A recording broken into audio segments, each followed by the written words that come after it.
Hello and welcome back to our YouTube channel genius mind. और आज की इस वीडियो में हम स्टार्ट करने जा रहे हैं क्लास 10th का साइंस 1 का चैप्टर नंबर 1 ग्रेविटेशन का आगे का न्यूमेरिकल्स। इसके पहले की वीडियोस अपलोडेड हो चुकी हैं। हमने न्यूमेरिकल्स को बहुत ही इजी वे में किया है, उसको सेग्रीगेट करके किया कि कौन से सेक्शन के फार्मूला के बेस पर आपके न्यूमेरिकल्स हैं। तो अगर अभी तक आपने वो वीडियोज़ नहीं देखी है तो मेक श्योर आप उन वीडियोज़ को देख कर अपने फ्रेंड्स के साथ भी शेयर कर रहे हैं। तो चलिए आज का ये जो क्वेश्चन होगा ये हमारा वेट के ऊपर होगा। जब मैं वेट की अपने चैप्टर 1 में लास्ट में difference between mass and weight किया रहेगा। मास के बारे में आप क्या जानते हो? मास नेवर चेंजेस। डिफरेंस बिटवीन में आप लिखते हो मास डज नॉट चेंज। कोई भी कंडीशन रहे आपका मास चेंज नहीं होता है। और अगर मैं वेट की बात करूं तो मास डज नॉट चेंज हो जाएगा। वेट का यूनिट क्या होता है? Formula mass into acceleration due to gravity. तो आपका जो वेट है वो चेंज होता है। क्यों चेंज होता है? Because acceleration due to gravity change होता है। अगर आप अर्थ की बात करें तो अर्थ पे आपका मास चेंज होगा on the equator and on the with respect to the poles. आपने किया रहेगा इक्वेटर की जब हम बात करते हैं तो वहाँ पर डिस्टेंस बढ़ जाता है। अगर डिस्टेंस बढ़ जाता है, इसका मैंने अपने वीडियोज़ में बहुत ही अच्छा एक्सप्लेनेशन दिया है। तो अगर आपने वो वीडियोज़ नहीं देखा तो आई बटन पर क्लिक आउट करके उसे भी ज़रूर वॉच करिए। तो आपको इसका पूरा जो भी बोलते हैं ना डाउट रहेगा वो सॉल्व आउट हो जाएगा। तो जब हम इक्वेटर पे रहते हैं अर्थ पर, तो इक्वेटर पे हमारा जो वेट होगा वो किस पे डिपेंड करेगा? Acceleration due to gravity. और एक्सेलरेशन ड्यू टू ग्रेविटी किस पे डिपेंड करता है? रेडियस पे। तो अगर रेडियस ज़्यादा तो एक्सेलरेशन ड्यू टू ग्रेविटी कम। तो इक्वेटर पे हमारा वेट क्या रहेगा? कम रहेगा। जबकि हम इक्वेटर से जैसे ही पोल पे मूव करते हैं तो वहाँ पर हमारा वेट चेंज हो जाएगा। Why? Because the change in the acceleration due to gravity. वैसे ही जब आप एक प्लैनेट से दूसरे प्लैनेट पे जाओगे तो acceleration due to gravity change होगी। और अगर वो acceleration due to gravity change होगी तो आपका वेट के ऊपर भी असर आएगा। वही हम इस क्वेश्चन में सॉल्व आउट करने वाले। तो चलिए क्वेश्चन के साथ स्टार्ट करते। देखो क्या बोला है। जब मैं गिवन की बात करूंगा या फिर सोल्यूशन की बात डायरेक्ट करूं तो मुझे क्या दिया? Mass and weight of an object on the earth are 5 kg। तो मास आपको कितना दिया है? Mass is equal to denoted by mass denoted by क्या हो जाएगा आपका? m इज इक्वल टू कितना है? 5 kg। और क्या दिया है? वेट आपको दिया है weight denoted by w is equal to 49 newton on the surface of the earth. हाँ, ये अर्थ की बात कर रहे हैं हम लोग। तो मास जो है वो अर्थ का है। और तो इसको हम लोग ऐसे भी लिख सकते हैं मास ऑफ अर्थ। और ये आपका क्या हो जाएगा? वेट ऑन द अर्थ है ना, तो इसको मैं लिख सकता हूँ WE, that is weight on the earth 49 newton. उसके बाद क्या बोला? What will be their values on the moon. अभी आपको अर्थ पे हो, अब आप प्लैनेट चेंज कर रहे हो, मून पे जा रहे हो। मून पे जाओगे तो मास बदलेगा क्या भाई? मास तो नहीं चेंज होने वाला। क्यों? मास रिमेन कांस्टेंट। आप कहीं पर भी जाओ पूरे यूनिवर्स में मास सेम रहने वाला है। तो हम लोग जब सोल्यूशन स्टार्ट करेंगे, और एक आपको दिया है assume that the acceleration due to gravity on the moon. Acceleration due to gravity मतलब क्या हो जाएगा? GE। लेकिन ये कहाँ पर? मून का है, तो मून को मैं रिप्रेजेंट करता हूँ GM। मतलब acceleration due to gravity on the moon is equal to 1/6 time. देखो 1/6 time that on the earth, मतलब GE। मतलब एक्सेलरेशन ड्यू टू ग्रेविटी जो अर्थ पर है, सॉरी मून पर है, वो 1/6 है किसका? अर्थ का। तो इसको ये रिलेशन को मैंने ऐसे लिख दिया। अब जब हम सॉल्व करेंगे तो सबसे पहले तो भाई मैं मास को हटाता हूँ, क्योंकि मुझे क्या पूछा है? मास पूछा है। तो क्या लिखूंगा? Mass of the object on the surface of moon, on the surface of moon is equal to कितना? 5 kg। रीजन आप क्या लिखेंगे? Mass does not change. Mass आपका चेंज नहीं होता है। इसके बाद जब मैं सेकंड क्वेश्चन, अब मैं वेट की बात करूंगा तो मेरे को 2 वेट चाहिए। पहले मैं वेट ऑन द अर्थ निकालूंगा एंड फिर मैं निकालूंगा वेट ऑफ द मून। तो जब मैं वेट ऑन द अर्थ की बात करूंगा तो फॉर्मूला क्या होगा? Mass into acceleration due to gravity. और ये अर्थ का है। अच्छा, मास क्यों नहीं चेंज हो रहा? क्योंकि मास को आपने ME क्यों नहीं लिखा? क्योंकि मास नेवर चेंजेस। ये तो मेरा हो गया अर्थ का। अगर इसी को मैं मून के लिए लिखूँ तो weight of moon is equal to mass into acceleration due to gravity on moon. ये आपको समझ में आया? अब मुझे क्या करना है? मुझे इन दोनों को क्या करना पड़ेगा? डिवाइड करना पड़ेगा। क्या लेना पड़ेगा? इनका रेशियो। अब ये मुझे कहाँ से समझेगा? देखो इसकी वजह से समझेगा। ये जब मैं GE को नीचे लूँगा तो रेशियो हो जाएगा। तो मुझे क्या करना है?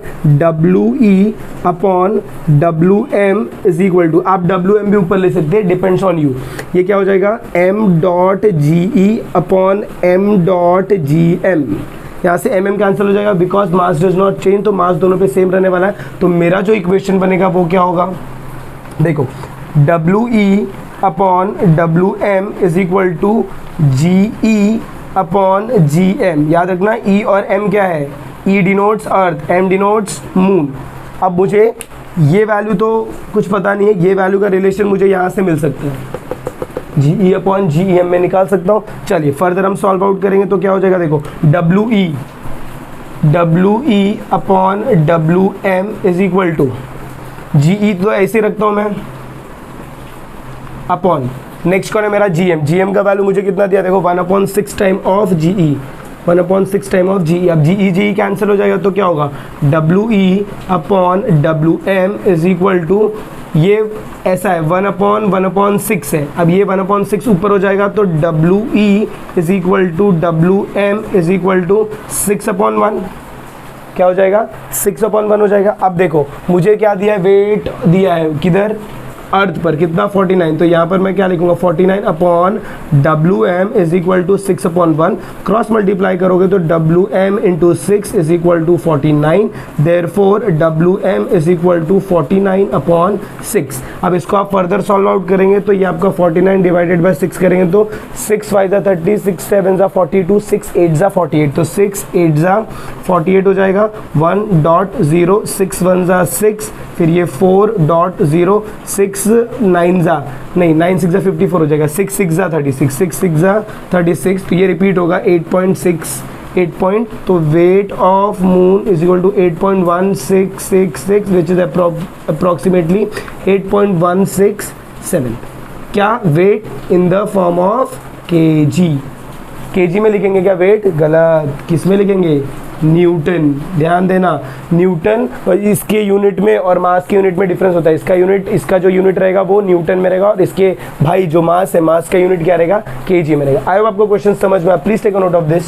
तो चलिए मूव ऑन करते हैं next question, that is your question number F. ये जो क्वेश्चन रहेगा ये हमारा सॉल्व होने वाला है F is equal to capital G capital M small M upon R square के ऊपर।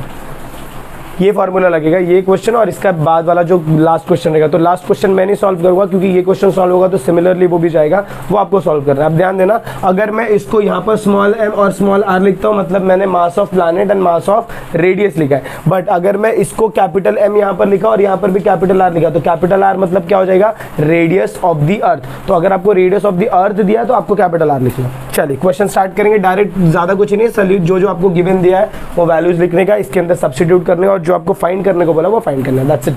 क्या बोला, सबसे masses of the earth and the moon.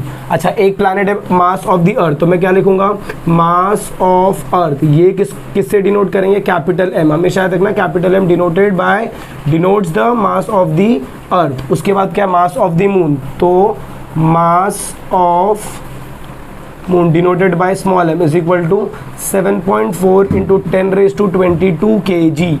इसके बाद क्या है, distance between them, distance between them मतलब कितना हो जाएगा, रेडियस हो जाएगा, distance between them denoted by R भी लिख सकते हो या फिर डी लिख सकते हो, 3.84 इंटू 10⁻5 किलोमीटर। इसके बाद calculate the gravitational force of attraction between them. आपको क्या फाइंड करना है, फोर्स ऑफ अट्रैक्शन फाइंड करना और जी का वैल्यू आपको दिया हुआ है, तो डायरेक्ट हम लिखेंगे बाय यूजिंग फॉर्मूला। कौन सा formula, F is equal to G M upon R square. अभी मुझे F फाइंड करना है, G का वैल्यू आपको देखो कितना दिया, 6.67, तो यहाँ पर क्या रखेंगे 6.67 into 10⁻⁻11 newton metre square kg⁻⁻2 multiply में मास आपको कितना दिया है 6 इंटू 10⁻24 kg दिया है, फिर इंटू आपको सेकेंड मास कितना दिया है 7.4 इंटू 10⁻22 kg और डिवाइड बाय आपको रेडियस का वैल्यू कितना दिया है 3.84 into 10⁻5 kilometre the whole square. अब इसको जब आप फर्दर सॉल्व आउट करेंगे तो देखिए कैसे सॉल्व होगा, F is equal to 6.67 into सारे नंबर्स को एक साथ रखिए 7.4 into 10⁻⁻11 into 10⁻24 into 10⁻22। Further solve out करेंगे डिनोमिनेटर को तो 3.84 इंटू 3.84 इंटू 10⁻5 को 2 से करूँगा तो 10 हो जाएगा, 10⁻10। हमेशा याद रखना पावर मल्टीप्लाई हुआ 10⁻5 इंटू 2 तो 10⁻10 हो जाएगा। इसके बाद अभी ना हमको इसको सबको साथ में सॉल्व करना है, और ये 10 वाले पावर्स एक साथ सॉल्व होंगे। तो पहले इसको कर लेते हैं और साथ साथ में पावर भी करेंगे।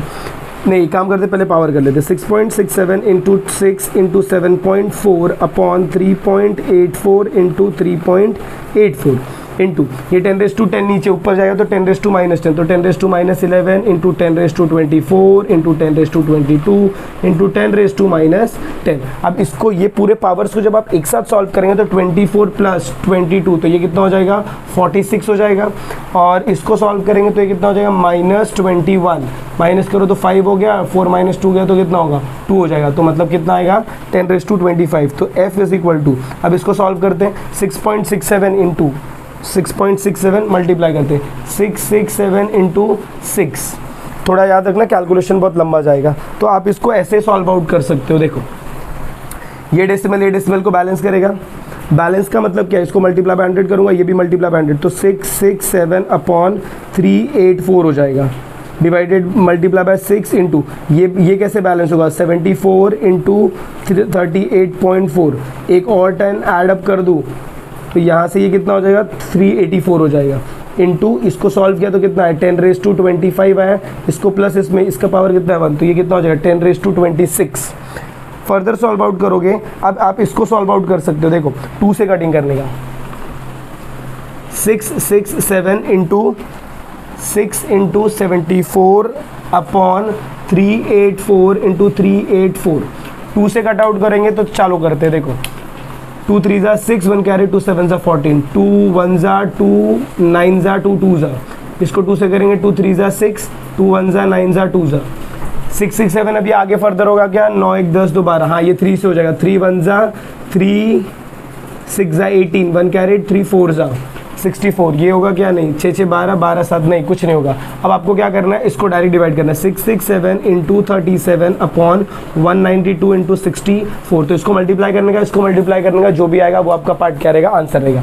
मल्टीप्लाई करके चेकआउट करेंगे तो 667 इसको मल्टीप्लाई करो 37 से 7 7 ज़ा 49, 4 7 6 ज़ा 42, 42 प्लस 4 कितना हो जाएगा 46, 4 7 6 ज़ा 42, 46 क्रॉस 7 3 ज़ा 21, 2 कैरेट 3 6 ज़ा 18, 18 प्लस 20 0, 2 6 3 ज़ा 18 20 कितना हो जाएगा 9 7 6 4 2 2 4 6 7 9। और नीचे आपका नंबर कितना आएगा 192 इंटू 64 करेंगे तो 4 2 ज़ा 8, 9 4 ज़ा 36, 3 4 1 ज़ा 4 प्लस 3 7 क्रॉस 6 2 ज़ा 12 2 1 9 6 ज़ा 54 55 5 6 1 ज़ा 6 प्लस 11 8 8 2 1 2 1 1 2 2 8 8। तो अभी आपका जो भी डिवीजन होगा वो इसके बीच में होगा। मतलब अभी मुझे क्या करना है 2 4 6 7 9 डायरेक्ट मैं इसको डिवाइड किससे कर दूंगा 1 2 2 8 8 से डिवाइड कर दूंगा। अब देखिए 2 2 4 1 5 2 2 4 1 5। अब यहाँ पर क्या 12 है और यहाँ पर क्या 24। तो ऐसे आपको चेकआउट करना है डिवीजन के लिए। यहाँ पर क्या 12 यहाँ पर क्या 24। मतलब ये कहीं ना कहीं 12 ज़ा होगा 2 ज़ा होगा सॉरी 1 2 2 8 8 इंटू 2 करूँगा तो 8 2 ज़ा 16 6 1 8 2 ज़ा 16 7 1 2 2 ज़ा 4 1 5 2 2 ज़ा 4 2 1 ज़ा 2 बड़ा हो गया 8 2 ज़ा 16 6 1 8 2 ज़ा 16 6 1 7 1 2 2 ज़ा 4 1 5 2 2 ज़ा 4 2 1 ज़ा 2 2 4 5 7 6 2 4 6 7 9। तो ये मेरा वैल्यू कितना आ जाएगा 2 ज़ा 2 4 5 7 6। अब 9 माइनस 6 करेंगे तो 3 0 1 0 0। अब आपको वैल्यू कितना मिला 103। फिर डॉट लगाएंगे एक 0 बढ़ाएंगे। कुछ हो रहेगा क्या नहीं, ये नंबर बड़ा है ये नंबर छोटा है, वापस एक 0। अब यहाँ पर 0 ऐड करोगे वापस एक 0 ऐड हो जाएगा। अब ये बड़ा नंबर हो गया, बट अभी भी अगर आप देखो तो छोटा ही है। मतलब आपका जो भी आंसर रहेगा वो कहीं ना कहीं पॉइंट में जाएगा। पॉइंट की जब मैं बात करूँ तो आप इसको फर्दर डिवाइड करेंगे तो आपका जो फोर्स रहेगा that will be 2.0 something into 10⁻25। इसके बाद का जो डिजिट रहेगा वो आपको प्रॉपरली कैलकुलेट करेंगे तो आंसर आएगा 2 पॉइंट में आंसर आपका आने वाला है। और उसका जो भी पावर रहेगा वो कितना रहेगा 2⁻25 प्लस 1 26। और इसका फर्दर चेंज कर सकते हैं, मतलब पावर को आप शिफ्ट आउट कर सकते हैं। तो please take a note of this. बस इतना ही है, खाली कैलकुलेशन पार्ट आपको अच्छे से करना है। तो आई होप आपको वीडियो पसंद आए। अगर वीडियो पसंद आए तो प्लीज़ वीडियो को ज़्यादा से ज़्यादा शेयर करें। चैनल पर नए तो चैनल को सब्सक्राइब करना ना भूलें। मिलते हैं अगली वीडियो में इसी के कंटिन्यूएशन के साथ। तब तक के लिए स्टे ट्यून्ड।